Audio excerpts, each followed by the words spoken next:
I found this length of walnut in the sale bin and couldn't pass it up, so here's what I made from it. I started out by measuring 18 inches from each end and cutting them off with the circular saw at a 45-degree angle. This first cut wasn't braced quite well enough, and as soon as I felt the saw pinch, I stopped and finished the cut by hand to avoid any tear out. The second side, I fixed the setup and got a clean cut. Then it was on to the preliminary sanding. The middle board pretty much just needed the edges cleaned up, but the end boards needed a little bit more work to clean up the sniping from the planer at the mill. I also made a point to not sand at the 45-degree angles or round over what will become the joints.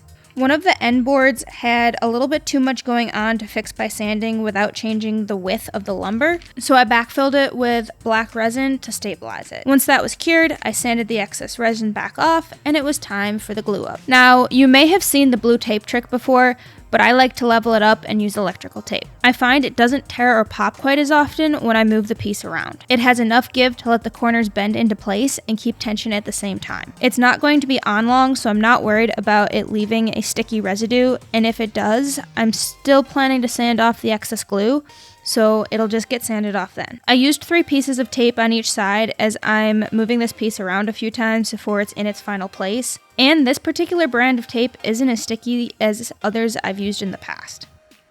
Then we glue, making sure both sides of the joint are covered. I don't want a ton of spill out, but I also want this bond to be strong, as this glue is what is holding this piece together.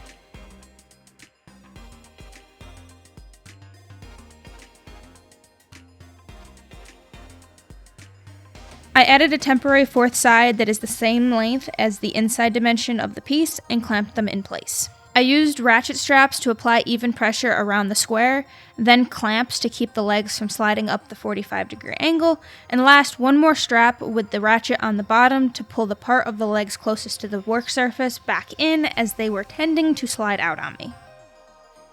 The next day I removed the clamps. At this point, I'm pretty happy with the joint, and the outer edge is almost perfect. Then with 80 grit, I sanded off the excess glue, starting on the inside, then the edges, then the outside, and repeated this process until it was sanded until 220 grit. And it's time to apply the finish. I love the natural color of this walnut, so I'm not using stain on it.